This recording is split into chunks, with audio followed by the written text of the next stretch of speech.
Bonjour et bienvenue à tous dans cette nouvelle vidéo. Cette semaine, on va parler d'une maison d'édition en particulier. Je vais parler des éditions Slalom. La maison d'édition Slalom est une maison d'édition jeunesse qui publie principalement du roman 7-12 ans, un peu de BD, et là tout récemment ils ont lancé une collection de romans jeunes adultes, une collection engagée avec des romans qui suscitent de la réaction et de l'émotion, et c'est de ça qu'on va parler aujourd'hui.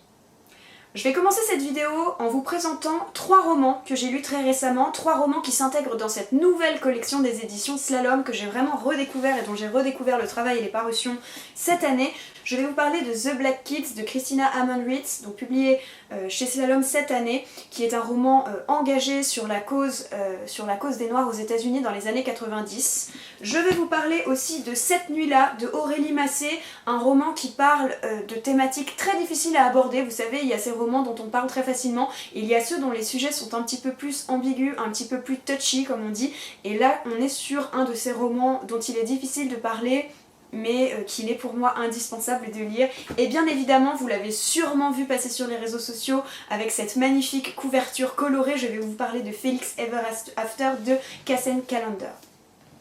Comment vous dire déjà mon ressenti et comment vous exprimer à quel point j'ai aimé ces 3 romans.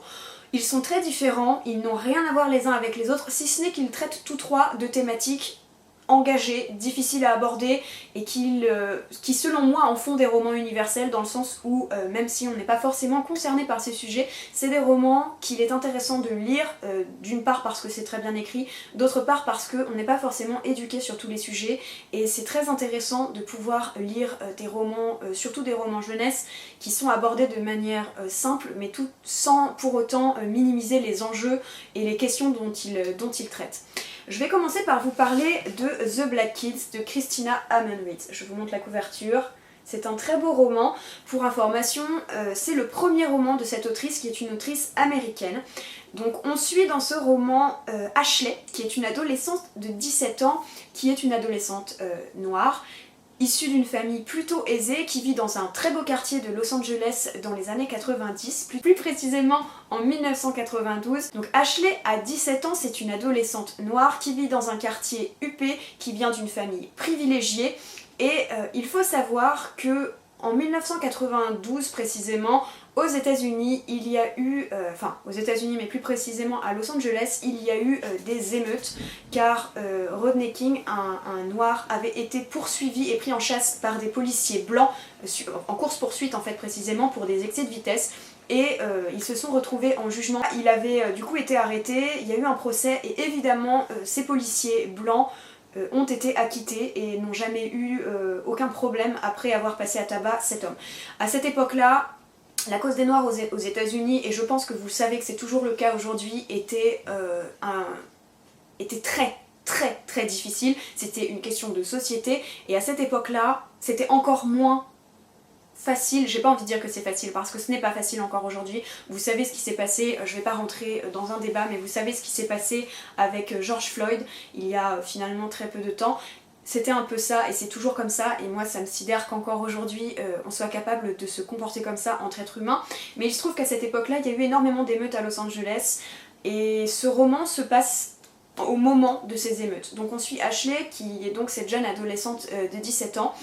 Et c'est très intéressant parce que elle est vraiment du bon côté de la barrière, elle vit dans une famille aisée, elle va dans un lycée huppé, ses amis sont blancs, elle a jamais eu à faire face personnellement à ces injonctions et à ces discriminations qu'on pourrait avoir en tant que personne noire, en tant que personne de couleur. Et donc elle a un regard qui est presque un regard de spectateur sur ces événements parce qu'elle est du bon côté de la barrière en fait. Et au fil des pages, on va pas dire que ça raconte vraiment une histoire parce que c'est plutôt introspectif, ça raconte comment cette jeune femme fait face à cette situation de violence, qu'elle aurait pu connaître en tant que femme noire. C'est très intéressant parce qu'on a des flashbacks sur la vie et sur le vécu de ses parents quand ils étaient jeunes. Elle n'a jamais subi ça, elle n'a jamais connu ça parce qu'elle a la chance de vivre dans un milieu privilégié, de n'avoir jamais manqué de rien, d'avoir des parents qui ont réussi leur carrière et elle du coup de bénéficier d'un confort de vie que peut-être les gens de sa famille avant, sa grand-mère, etc. n'ont pas eu. Du coup, elle observe ces événements d'un point de vue assez extérieur mais on la sent grandir au fil de l'histoire parce que intérieurement elle se pose des questions, elle se remet en question. Il y a aussi toute une question de quête d'identité, de se placer en tant que femme dans une société, mais d'autant plus en tant que femme noire à une époque où il était extrêmement difficile, d'autant plus aux États-Unis, d'être une personne de couleur. Alors très sincèrement, j'ai beaucoup aimé la plume, je l'ai lu en français, puisque j'ai lu la traduction qui est proposée par les éditions Slalom. J'ai eu de très bons retours sur la qualité de la plume de cette autrice, mais ça a été très bien traduit. J'ai apprécié le fait que ça se passe dans un contexte historique réel, dans un contexte qui a été d'ailleurs très bien décrit dans le roman, puisque j'essaye de vous trouver une page, mais au fil du roman, en fait, on a accès à des petites notes de bas de page. Par exemple ici, vous voyez, je sais pas si vous verrez bien, là, on a plein de notes de bas de page qui en fait expliquent les événements réels qui se sont passés à cette époque-là. Du coup, c'est un roman, c'est une fiction, mais c'est une fiction qui est librement inspirée du passé et de la vie de l'autrice, puisque elle a grandi à cette époque-là, c'est une femme noire, c'est une femme qui a vécu à Los Angeles quand elle était adolescente, et probablement que ce personnage est un petit peu une reconstruction de ce qu'elle a pu être quand elle était adolescente. J'ai trouvé ce roman vraiment extrêmement bien. J'ai eu un petit peu de mal à rentrer dedans les 50 premières pages parce que je ne voyais pas trop où ça allait finir. J'avais lu le résumé donc je me doutais bien qu'on allait entrer dans le vif du sujet, mais au début il y a beaucoup de mise en place et je vous dis il y a beaucoup d'allers-retours entre le passé de ses parents, entre ce qui se passe dans sa tête, entre sa relation amicale avec ses amis du lycée. Donc j'avais un peu de mal à rentrer dans l'histoire au début et petit à petit on s'attache à ce personnage et surtout à ses questionnements parce que au-delà même de cette jeune femme qui se pose des questions et c'est tout à fait légitime, elle a une réflexion et on la sent grandir au fil du roman et j'ai trouvé vraiment que c'était une excellente lecture que je vous recommande vivement si cette thématique vous intéresse, si vous avez envie de vous éduquer un petit peu sur ces sujets-là, mais surtout si vous avez envie de comprendre un petit peu mieux peut-être les questions et les remises en question que ces jeunes gens ont pu se poser en fait à cette époque-là et que peut-être d'autres personnes de couleur se posent aujourd'hui malgré quand même un recul sur tout ça. Deuxième roman, je vais vous parler de Cette nuit-là. Trigger warning, je vous préviens tout de suite si vous êtes sensible, si vous avez vous-même été victime de violences sexuelles, de violences tout court, d'abus, si vous avez connu des situations de violence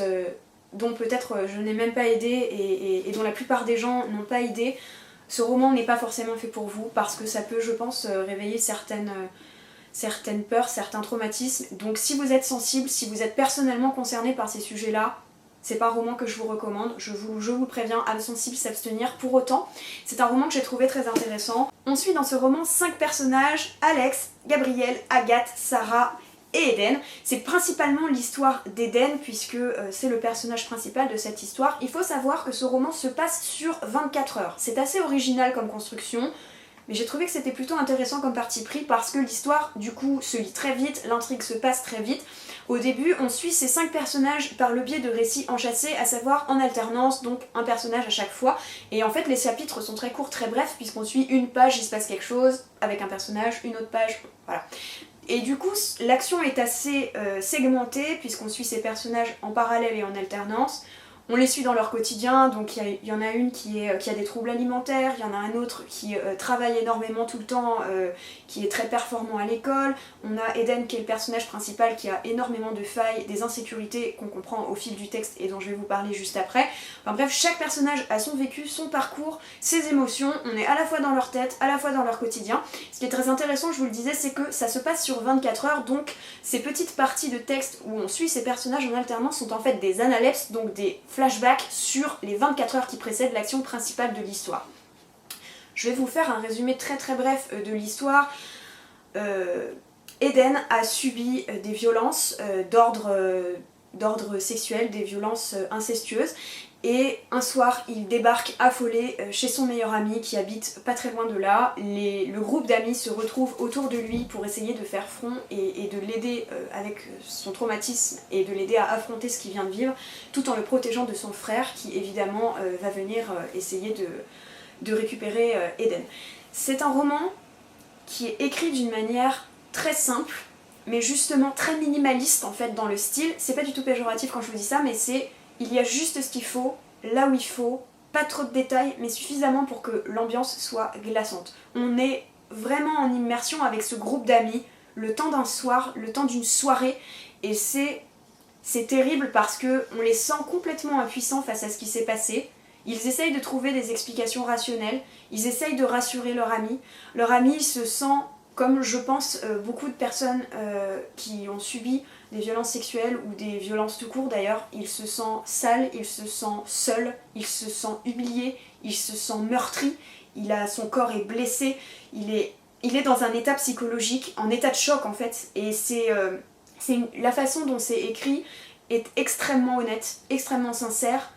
Du coup ça rend le roman tellement dur à lire.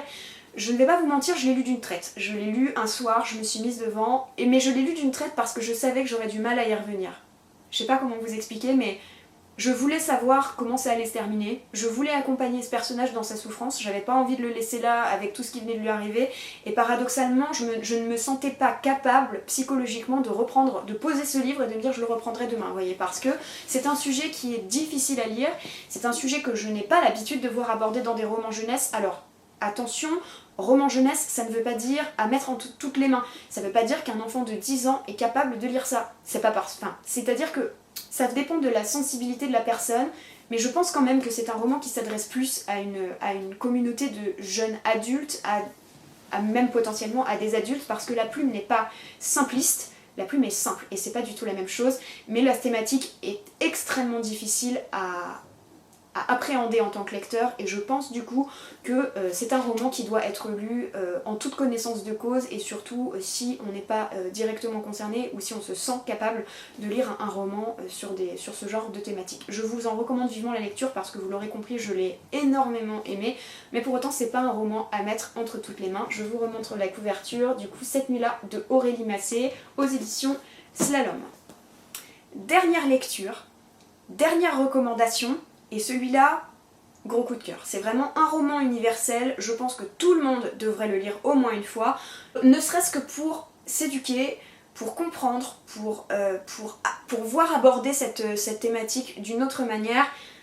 Je parle évidemment de Felix Ever After de Kacen Callender. Kacen Callender est un auteur américain, queer, trans, et du coup son personnage, Félix, est également un personnage trans, queer, un homme de couleur.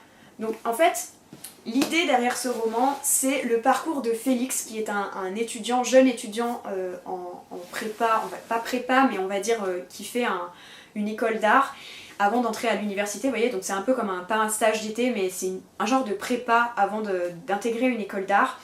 Et on suit aussi son meilleur ami qui s'appelle Ezra. Et en fait, Félix, si vous voulez, il cumule un peu les étiquettes. Je n'aime pas trop ce terme parce que je n'aime pas l'idée qu'on puisse mettre des étiquettes ou rentrer les gens dans des cases, mais je pense que vous avez compris où je vais en venir. Il cumule en fait des étiquettes sociales, un étiquetage social si vous voulez, parce qu'il est à la fois noir, il est à la fois trans, il est à la fois queer, il est à la fois artiste. Il vit dans un milieu, donc dans une école d'art, je pense que vous saisissez un peu l'enjeu, mais dans une école d'art aux États-Unis, vous connaissez sûrement le prix des études aux États-Unis. Tout le monde n'a pas la chance d'intégrer une école d'art ou d'intégrer une grande université. Les études sont très coûteuses. Et Félix ne vient pas d'un milieu aisé. Son papa, il cumule plusieurs travails pour subvenir à ses besoins. Sa mère les a littéralement abandonnés. En plus, il est privé de sa mère, vous voyez. C'est un personnage qui a des failles, mais qui est en même temps très fort parce que c'est un personnage trans qui est en cours de transition depuis 2 ans, donc qui suit un parcours de transition, qui a dû faire accepter à son père son nouveau prénom, qui a dû faire accepter à ses proches, à ses amis, cette situation. C'est un personnage qui est très touchant, mais qui en même temps n'assume pas encore pleinement ce qu'il est, et qui a du mal à trouver en fait sa place dans la société, sa place dans le monde, et qui a du mal à s'assumer en tant que personne tout court en fait. Il a du mal à trouver le juste milieu entre ce qu'il veut être, ce qu'il pense devoir être, ce qu'il pense que son père voudrait qu'il soit. Je sais pas si vous voyez un peu, mais en fait il est très très tiraillé entre toutes les injonctions qu'on peut lui mettre sur le dos, et en même temps il a envie de liberté, il a envie d'être profondément lui-même, et du coup c'est un personnage très très très complexe et très intéressant. Donc, dans cette histoire, on suit donc Félix dans son école d'art avec son meilleur ami Ezra, et il va être victime d'une... pas d'une vengeance, d'un bizuitage, je ne sais même pas comment on peut dire ça, mais en fait une personne, il ne sait pas qui c'est, mais une personne a organisé une exposition avec des photos de lui avant sa transition. Donc au départ, il est né femme, enfin il est né fille, mais il transitionne pour devenir, enfin pour être un garçon parce qu'il se sent homme et qu'au fond de lui-même c'est un homme. Du coup il transitionne dans ce sens-là, mais comment vous dire, lors de cette exposition, il se sent humilié, il se sent blessé, il a l'impression d'avoir été presque abusé, violé dans son intimité parce que il ne parle pas de la personne qu'il était avant, il a envie d'être la personne qu'il veut être, qu'il se sent être, et là ça remet en question toutes ses certitudes. Il va se lancer dans une espèce de vengeance vendetta pour essayer de comprendre qui a fait ça, pour lui rendre l'appareil. Il est dans ce côté action-réaction, il se sent attaqué, il réagit pas forcément comme il devrait, et il le comprend au fil du livre, il le comprend au fil de l'histoire, il grandit énormément parce qu'il apprend qu'en fait c'est pas parce que lui en fait a des complexes et a des peurs que nécessairement les autres pensent ce qu'ils pensent de lui. C'est vraiment un roman universel dans le sens où ça ne traite pas que de la condition d'une personne trans ou de la condition d'une personne noire ou de la condition d'une personne queer, ça parle d'un adolescent en quête d'identité qui essaye d'assumer qui il est, qui veut assumer pleinement ce qu'il est, ce qu'il veut faire, qui il aime. Il a envie d'être lui-même en fait. C'est juste une personne qui a envie d'être lui-même et qui a envie d'être accepté pour ce qu'il est et non pas pour ce qu'il pense devoir être ou pour ce que la société voudrait qu'il soit. Et ça, je pense que c'est un sujet qui touche tout le monde, que vous soyez concerné ou pas par ces questions d'identité, de transidentité, que vous soyez...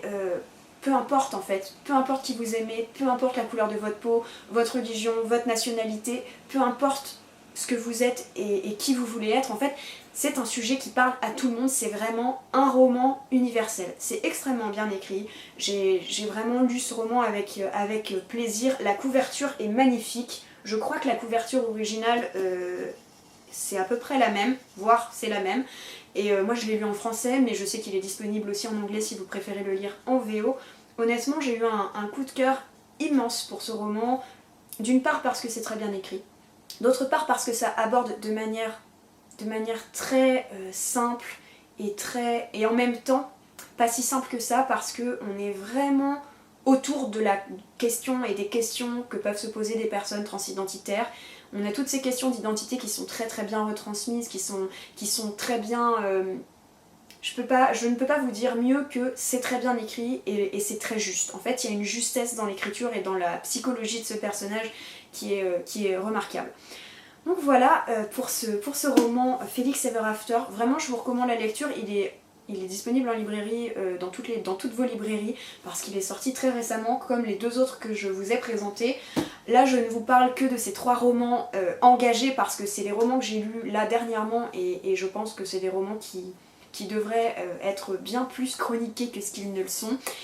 J'ai également 2 autres lectures en cours chez Slalom, Temps mort, qui est un roman d'urban fantasy de Ariel Hosel qui est très bien, qui commence très bien, donc je ne peux pas vous en dire plus pour le moment, mais je pense que je vous ferai une chronique sur Instagram sur ce roman-là. Et un thriller, The Last One to Die, je n'ai plus le nom de l'auteur, de Cynthia Murphy, que je n'ai pas encore lu, qui est dans ma pile à lire pour le mois de novembre, donc pareil, je pense que je vous ferai une chronique sur Instagram une fois que je l'aurai lu. Donc voilà pour les romans Slalom. N'hésitez pas à me dire dans les commentaires si vous avez lu ces romans, ce que vous en avez pensé, si vous avez d'autres romans des éditions Slalom que je n'ai pas évoqués ici, que vous avez lu et que vous avez aimé. Je suis toujours ravie de voir un peu les recommandations que vous pouvez me faire, que ce soit sur Instagram ou sur n'importe quel autre réseau. N'hésitez pas à vous abonner si ce n'est pas déjà fait, à liker cette vidéo, à partager si le contenu vous plaît, ça soutient mon travail, ça coûte rien et ça fait plaisir. En attendant, je vous retrouve la semaine prochaine pour une nouvelle vidéo.